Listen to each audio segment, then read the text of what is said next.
Revue de presse signée Julien Chéida. Bonjour Julien. Bonjour Pauline. Et nous sommes le 3 septembre et la France n'a toujours pas de nouveau gouvernement. Emmanuel Macron consulte à tout va et la presse rivalise d'imagination pour cacher son désarroi. Avec une question très simple, Pauline, mais que mijote Emmanuel Macron? La question agite tout le landerneau politique et médiatique, à commencer ici par la dépêche du Midi. Regardez, le Parisien ne cache plus son agacement et évoque même un jeu de dupes en cours à l'Élysée. Pourquoi? Eh bien, parmi tous ceux que vous avez vus défiler ces derniers jours à l'Élysée, peut-être n'y a-t-il pas le futur locataire de Matignon. Vous le disiez à l'instant dans votre journal, regardez, le futur locataire, c'est peut-être lui, Thierry Baudet, donc président du Conseil économique et social. En tout cas, l'information n'est pas confirmée. Il est issu de la société civile, mais il est surtout sans expérience politique. Et d'après l'Obs, il aurait donné son accord à Emmanuel Macron dimanche soir. Commentaire du Monde, eh bien, Emmanuel Macron continue de jouer la montre, sauf que cette personnalité issue de la société civile ne convainc pas, car il n'arrivera pas, selon les commentaires à la fois journalistiques et politiques, à convaincre, tout simplement, à rassembler une majorité. Commentaire aussi acerbe de l'opinion qui explique que Emmanuel Macron cherche tout simplement un Premier ministre pour ne pas gouverner, pour rester le maître des horloges. Et que dit la presse européenne de cette attente interminable? Eh bien, c'est très simple, Pauline. Beaucoup s'étonnent de cette impatience française. Regardons ce que nous disent nos amis belges. On va prendre la direction du quotidien. Ah oui, c'est sûr qu'eux, ils ont l'habitude d'attendre. Effectivement. Regardez ce que nous dit Jean Quatremer, le correspondant à Bruxelles de Libération, avec ce petit titre que j'aime beaucoup, mode d'emploi européen pour pays ayant du mal à former un gouvernement. Là-bas, à Bruxelles, il y a eu des élections législatives en juin, donc ça fait déjà plus de 3 mois, et toujours pas de gouvernement, mais sauf que là-bas, c'est normal, nous dit Jean Quatremer. En Espagne, en Allemagne, chez la plupart de nos voisins européens, il y a cette culture du parlementarisme et du compromis qui n'est pas trop dans la culture politique française, ça on l'aura compris. Pour le quotidien allemand, le Tageszeitung, il y a un peu d'impatience.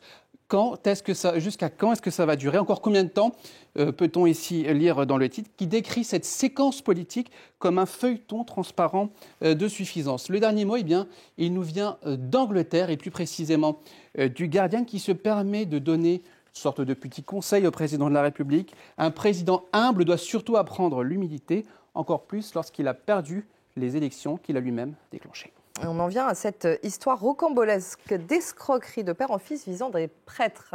Oui, c'est une histoire rocambolesque, vous le disiez. Premier épisode d'une histoire à lire en 2 volets dans Libération, la folle arnaque des détrousseurs de prêtres. De quoi ça parle? C'est très simple, avec un procédé très simple. L'escroc se fait passer pour un ancien paroissien et dit être dans le besoin.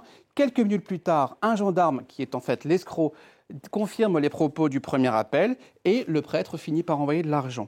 Avec quelques variantes, la magouille a quand même dépouillé pas loin de 60 prêtres entre 2020 et 2024, avec à la clé un butin de quelques 440 000 € pour les receleurs, dont le principal reproduit, nous dit le journal, les méfaits de son père qui lui aussi déjà à l'époque escroquait les hommes d'église. Et puisqu'on parle d'église, Pauline, regardez ce que nous dit aujourd'hui le quotidien La Croix qui nous parle d'une gestion des biens ecclésiastiques français à Rome catastrophique. Pourquoi? Tout simplement car ces biens qui sont sous tutelle de l'ambassade française seraient entre guillemets mis en péril. On parle de défaillance grave, gestion approximative et porteuse de risques. Ça, c'est le rapport de la Cour des comptes qui le dit. On parle aussi d'absence d'inventaire, d'une gestion opaque, de location de biens immobiliers. Bref, la liste est extrêmement longue. On parle d'un patrimoine de plusieurs centaines de millions d'euros. Ici, à l'écran, vous pouvez voir 3 tableaux du Caravage qui sont quand même estimés à plusieurs centaines de millions d'euros.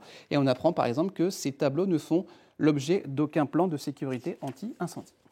On va quitter plutôt les arnaques et les gestions douteuses pour un sujet qui est bien plus léger.